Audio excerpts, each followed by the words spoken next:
या obligate parasite हो सकते हैं, किसी पर्टिकुलर जैसे प्लांट है उस प्लांट के ऊपर टोटली डिपेंड करते हैं, तो ये इनकी अकरेंस हो जाती है। अकरेंस के बाद अब सेकंड पॉइंट आता है इनके स्ट्रक्चर का, कि जो पर्टिकुलर माइसीलियम है, माइसीलियम का स्ट्रक्चर इनके केस में किस तरह का होता है। Mycelium is composed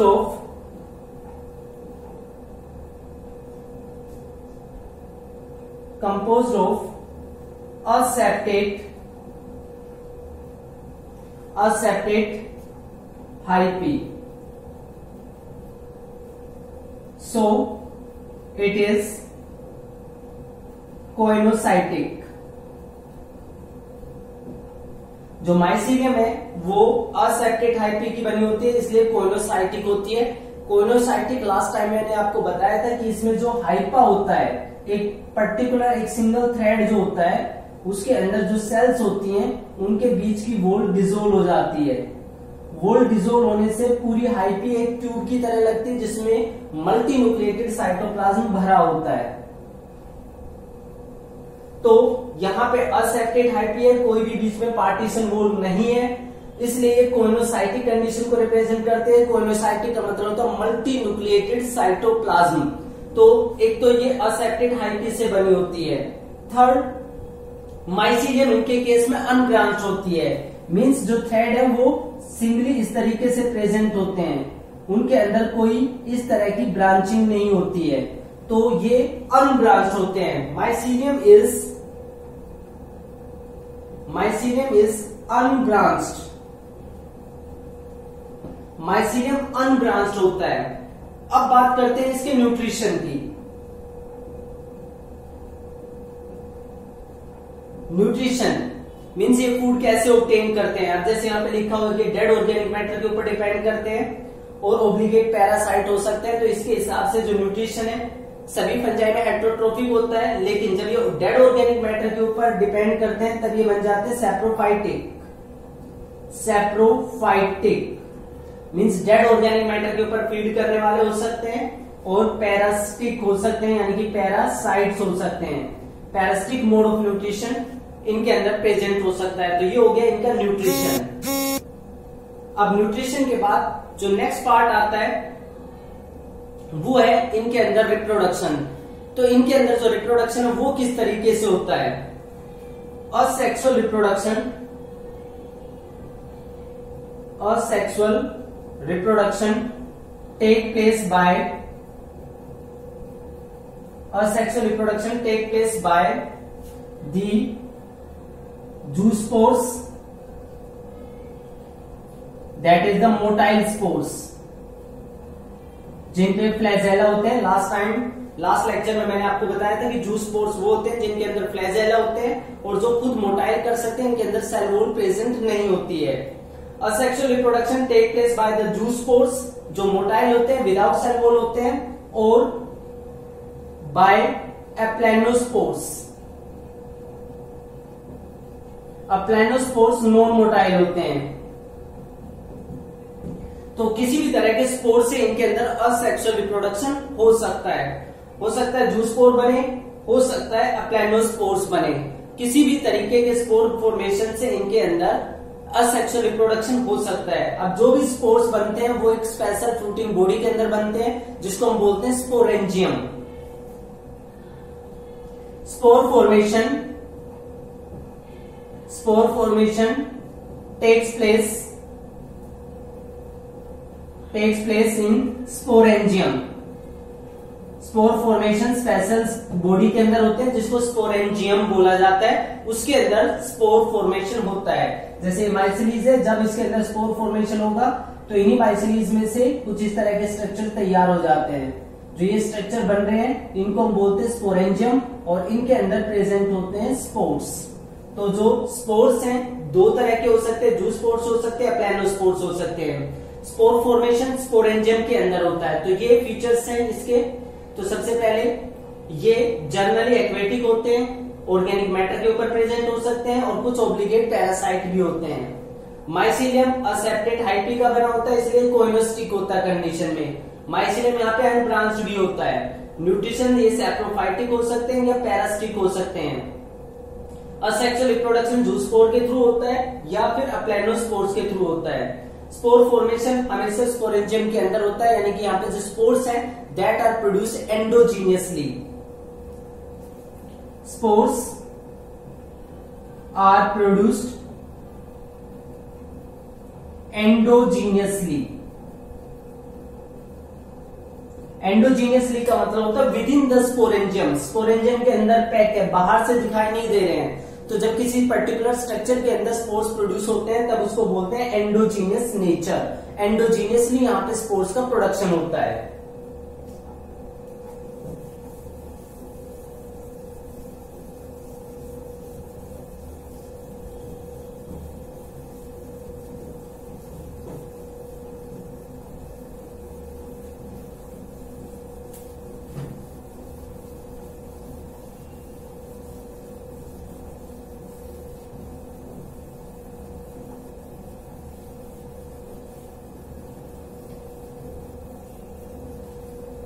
Now the next thing is sexual reproduction.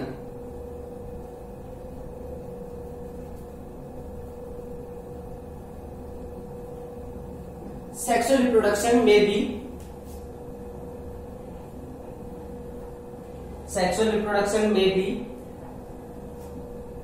through,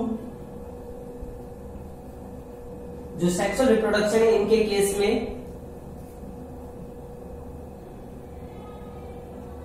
sexual reproduction may be through a particular type of spore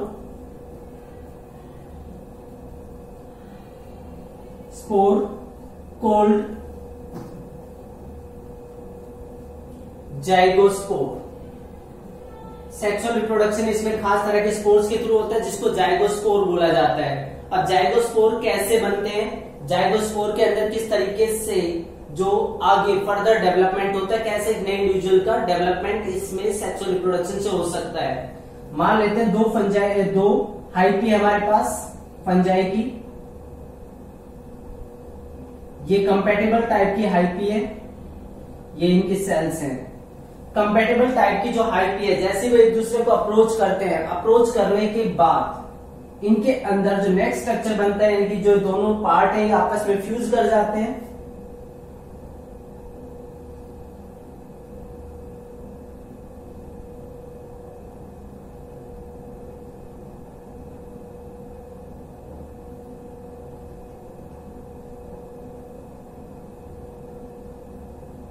इस तरीके से फ्यूज कर जाते हैं। अब जो स्ट्रक्चर बनता है ये अपने आप को थोड़ा सा और मॉडिफाई कर लेता है।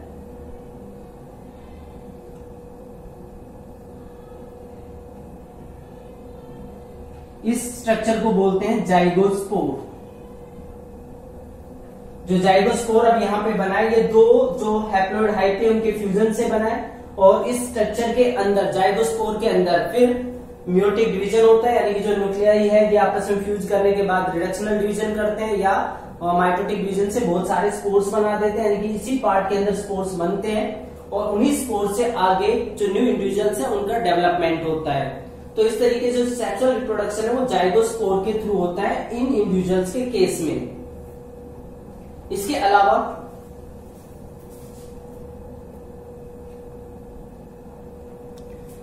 यहाँ पे जो सेक्सुअल रिप्रोडक्शन है वो पर्टिकुलर टाइप के स्पोर जो होते हैं जाइगोस्पोर उनके थ्रू होता है।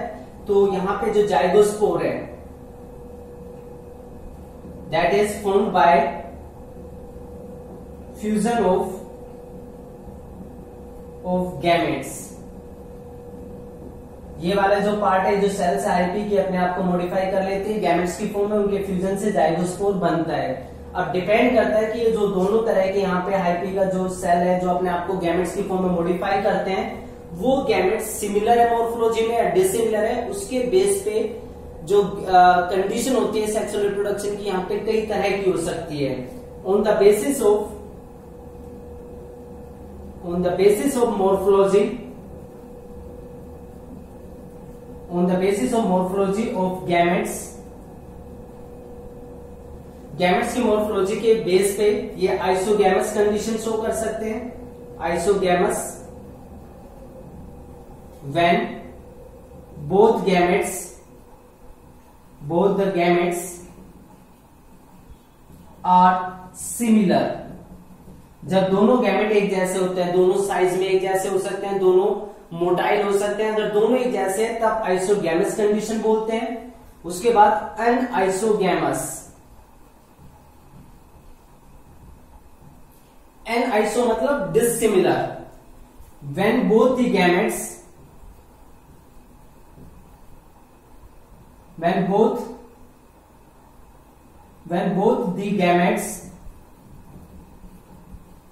are dissimilar.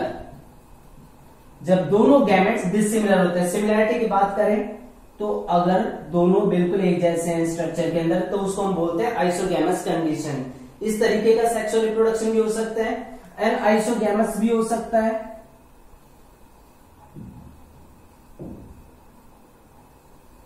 ये दोनों अनआइसोगैमस कंडीशन, इसमें एक छोटा है एक बड़ा गैमेट है, या एक मोटाइल है और दूसरा नॉन मोटाइल गैमेट है, तो ऐसी कंडीशन को अनआइसोगैमस कंडीशन बोलते हैं. एक और कंडीशन यहां पे आती है ऊगैमस. जो ऊगैमस होते हैं यहां पे फिक्स होता है male gamete is motile. Male gamete motile होता है, मीन्स उसके अंदर इस तरह के फ्लैजेला प्रेजेंट होते हैं. And female gamete is large and stationary. Large and stationary means छोटा जो गैमेट है मेल गैमेट वो मोटाइल होता है, और जो फीमेल गैमेट है वो काफी बड़ा होता है और एक ही जगह पे फिक्स होता है. अगर इस तरह की कंडीशन में सेक्सुअल रिप्रोडक्शन हो रहा है तो उसको हम बोलते हैं ऊगैमस टाइप. तो यहाँ पे जो रिप्रोडक्शन है सेक्सुअल रिप्रोडक्शन, उसमें जो गैमेट्स जाइगोस्पोर बना रहे हैं उनकी मॉर्फोलॉजी कैसी है, क्या वो गैमेट्स दोनों एक जैसे हैं तो आइसोगैमस टाइप का सेक्सुअल रिप्रोडक्शन है. अगर दोनों गैमेट डिसिमिलर है तो अनआइसोगैमस कंडीशन बनती है. ऊगैमस यानी कि अगर फीमेल गैमेट काफी बड़ा है और नॉन मोटाइल है जबकि मेल गैमेट स्मॉल और मोटाइल है तो उसको हम ऊगैमस बोलते हैं. अब यहाँ पे इसके एग्जाम्पल की बात करते हैं कि कौन कौन से एग्जाम्पल इसके अंदर इंक्लूड होते हैं. एग्जाम्पल में इसमें इंक्लूड है म्यूकर,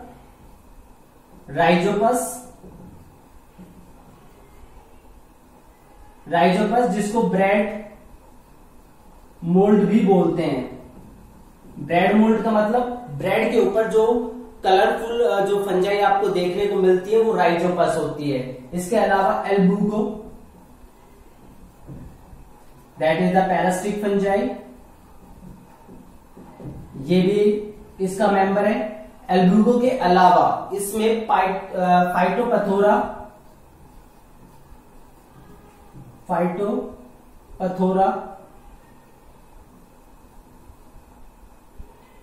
ये भी एक फंगस होती है. तो ये इसके मेंबर्स हैं जो फाइकोमाइसिट्स के अंदर प्रेजेंट होते हैं. So that is all about the particular class phycomycetes. Now the next class is ascomycetes. Ascomycetes को सैक फंजाई भी बोला जाता है. First is occurrence. They are mainly terrestrial in nature. ये मेनली टेरेस्ट्रियल होते हैं नेचर में, मींस जनरली जो ग्राउंड है उसके ऊपर मिलते हैं जहां पे मॉइस्चर कंटेंट काफी ज्यादा होता है. इसके अलावा टेरेस्ट्रियल नेचर के अलावा ये दे also found on dead organic matter. Dead organic matter के ऊपर मिलते हैं. इसके अलावा डेड ऑर्गेनिक मैटर के अलावा ये पैरासिटिक भी हो सकते हैं एटसेट्रा. कोई भी इस तरह का हैबिटेट इनका होता है. सेकेंड थिंग, इसके अंदर किस तरह के मेंबर्स प्रेजेंट होते हैं. अब यहाँ पे किस तरह के मेंबर्स होते हैं मतलब ये एक ऐसी क्लास है जिसके अंदर फिलामेंटस एल्गी के साथ साथ यूनिसेलुलर मेंबर भी प्रेजेंट होता है. ऑलमोस्ट all members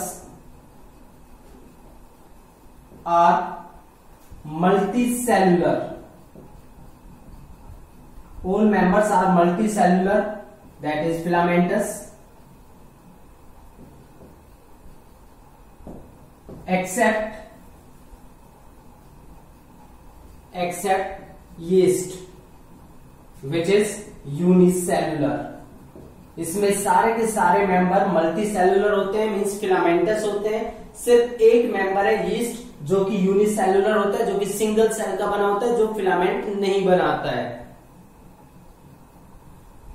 अब इसके बाद इसके स्ट्रक्चर की बात करते हैं, यानी कि यीस्ट की हम बात नहीं करेंगे यहाँ पे, हम बाकी जो ऑलमोस्ट मेंबर्स हैं, यानी कि ज्यादातर जो मेंबर्स फिलामेंटस हैं उनकी बात करते हैं। तो यहाँ पे जो माइसीलियम है, mycelium is septate and branched. जो माइसीलियम है, जिन हाइपी से वो बनी होती है, वो सभी हाइपी ब्रांच होते हैं और साथ में सेप्टेट होते हैं, मीन्स उनके बीच में सेप्टा प्रेजेंट होता है। जैसे ये अगर एक हाइपा है तो इनके बीच में सेप्टा प्रेजेंट है, जो एक सेल के न्यूक्लियस को दूसरी सेल के अंदर एंटर नहीं करने देता।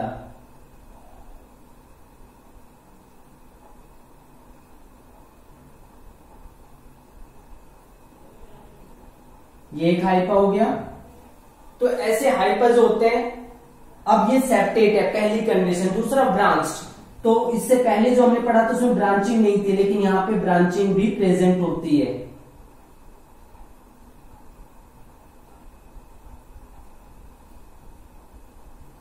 तो यहां पे जो माइसीलियम है वो सेप्टेट भी होता है और ब्रांच्ड भी होता है। तो ये एक कॉम्प्लेक्स स्ट्रक्चर आ जाता है फाइकोमाइसीट्स की कंपैरिजन में।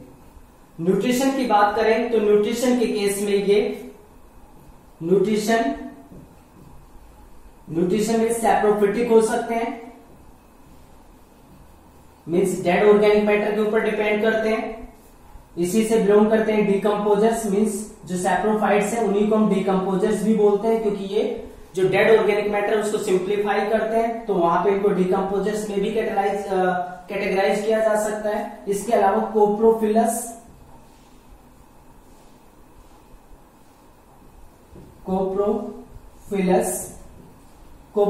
का मतलब होता है विच survive on the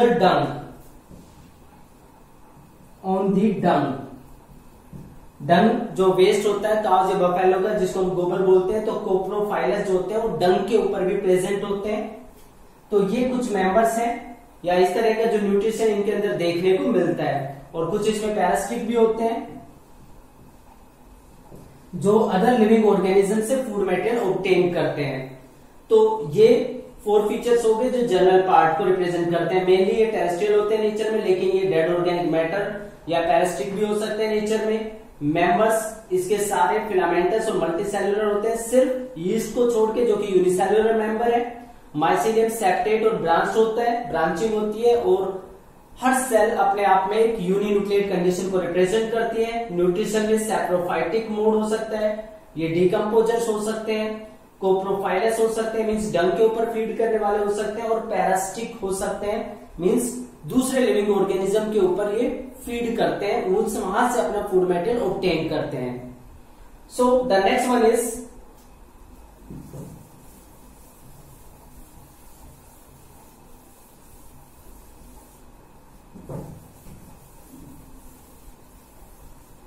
next feature is reproduction.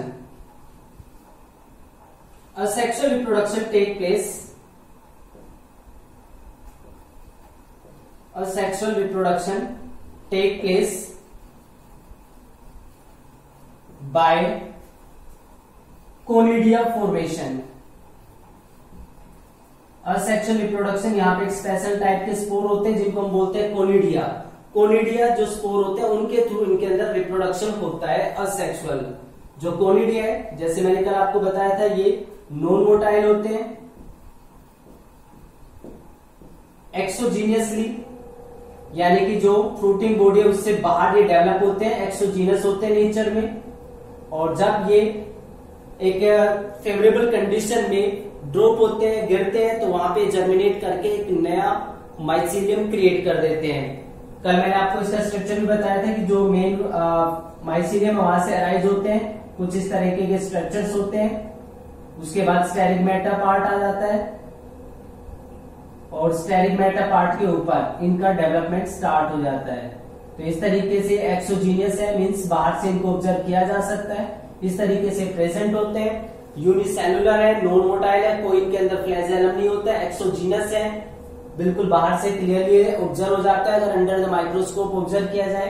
तो ये कोनिडिया फॉर्मेशन है और कोनिडिया के थ्रू ही इनके अंदर असेक्सुअल रिप्रोडक्शन होता है। अब इसमें जो नेक्स्ट पार्ट बचता हुआ है सेक्सुअल रिप्रोडक्शन, वो नेक्स्ट लेक्चर में हम कवर अप करेंगे। Okay, thank you.